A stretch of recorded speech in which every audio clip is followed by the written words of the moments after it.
আসসালামু আলাইকুম viewers, welcome to mother cooking channel. আজকে আমি আপনাদের সামনে উপস্থিত হলাম ডিম পাতুরির রেসিপি নিয়ে। আর এই ডিম পাতুরিটা খেতে কিন্তু ভীষণ মজার হয়। গরম ভাতের সাথে এই ডিম পাতুরিটা একেবারেই জমে যায়। আপনারা চাইলে রুটি বা পরোটা দিয়েও এই ডিম পাতুরিটা খেতে পারবেন। চলুন তাহলে রেসিপিটা দেখে নেওয়া যাক। এখানে আমি 4টি সিদ্ধ ডিম নিয়েছি আর এই ডিমগুলোকে আমি ছিলে নিয়েছি।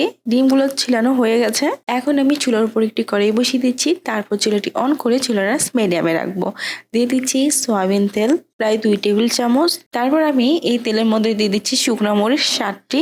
এখন আমি এই শুকনো মরিচগুলোকে খুবই ভালোভাবে ফ্রাই করে নিব।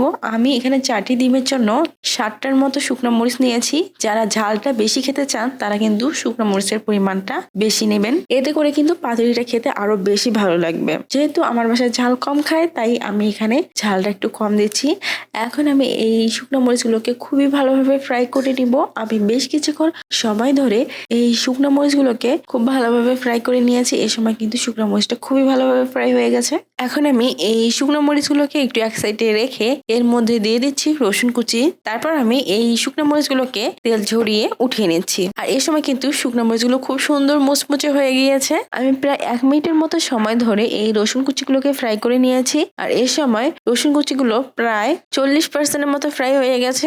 এখন আমি এর মধ্যে দিয়ে দিচ্ছি পেঁয়াজ কুচি। এখন আমি এই রসুন কুচি আর পেঁয়াজ কুচিগুলোকে ফ্রাই করে নিব। আর এই পেঁয়াজ কুচিগুলোকে কিন্তু আমি খুব বেশি সময় ফ্রাই করব না। পেঁয়াজের কাঁচা গন্ধটা চলে যাওয়া পর্যন্ত এগুলোকে ফ্রাই করতে হবে। আমি বেশ কিছুক্ষণ সময় এই পেঁয়াজ আর রসুন কুচিগুলোকে ফ্রাই করে নিয়েছি। এই সময় পেঁয়াজের কাঁচা গন্ধ প্রায় চলে গিয়েছে। এখন আমি এই রসুন আর পেঁয়াজগুলোকে উঠিয়ে নিচ্ছি। এখন আমি এই ভাজা শুকনো মরিচগুলোর মধ্যে দিয়ে দিচ্ছি লবণ পরিমাণ মতো। তারপর আমি এই শুকনো মরিচগুলোকে খুবই ভালোভাবে ভেঙে নিচ্ছি। এই সময় দেখুন শুকনো মরিচটা খুব ভালোভাবে ভাঙা হয়ে গেছে। এখন আমি এর মধ্যে পেঁয়াজ আর রসুন গুলোকে নিয়ে খুব ভালোভাবে মাখিয়ে নিচ্ছি।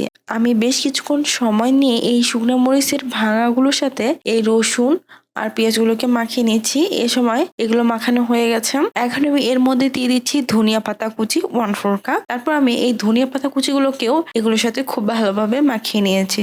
এখন আমি এর মধ্যে দিয়ে দিচ্ছি সিদ্ধ ডিম 4টি। এখন আমি প্রত্যেকটা ডিম এভাবে ভেঙে দিচ্ছি আর এই ডিমগুলোকে এই পেঁয়াজ রসুনের সাথে খুবই ভালোভাবে মাখিয়ে নিচ্ছি। আমি বেশ কিছুক্ষণ সময় ধরে এগুলোকে খুবই ভালোভাবে মাখিয়ে নিয়েছি। আর এই সময় কিন্তু এগুলো খুব ভালোভাবে মাখা হয়ে গেছে। এই সময় পাতুরির জন্য ডিমের পুরটা একেবারে রেডি হয়ে গেছে।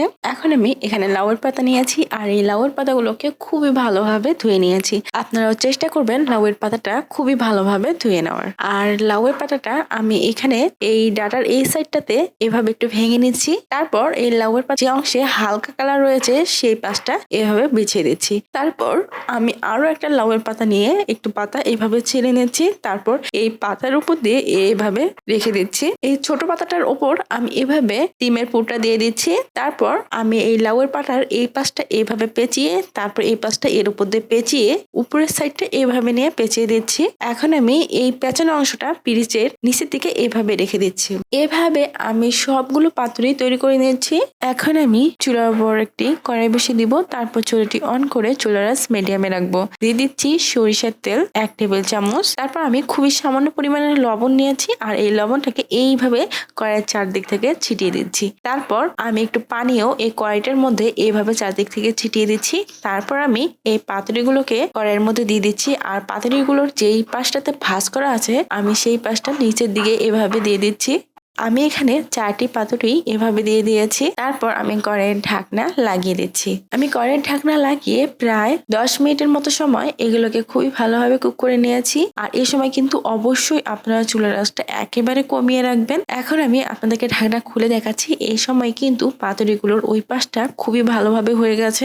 এখন আমি প্রত্যেকটা পাতুরিকে খুবই ভালোভাবে উল্টিয়ে দিচ্ছি। তারপর আমি আবারও একটু পানি এভাবে ছিটে দিয়ে দিয়েছি। তারপর কড়াইয়ের ঢাকনা লাগিয়ে এগুলোকে আরো কিছু সময় ধরে করে নেব। আরো বেশ কিছুক্ষণ সময় ফ্রাই করার পর আমি আবারও ফিরে আসলাম। এই সময় আপনাদের ঢাকনা খুলে দেখাচ্ছি। এই সময় কিন্তু পাতুরিগুলোর ওই পাশটাও খুব ভালোভাবে ফ্রাই হয়ে গেছে। এখন আমি এগুলোকে উঠিয়ে নিচ্ছি। এখন আমি আপনাদেরকে একটা পাতুরি খুলে দেখাচ্ছি। দেখুন ডিম পাতুরিটা দেখতে কতটা সুন্দর হয়েছে আর পাতুরিটা কিন্তু খেতে খুবই মজার। প্রিয় দর্শক, এই ছিল আমাদের আজকের রেসিপি। মাদার কুকিং চ্যানেলের আরো এক্সাইটিং রেসিপি নিয়ে আপনাদের সামনে আবার উপস্থিত হব।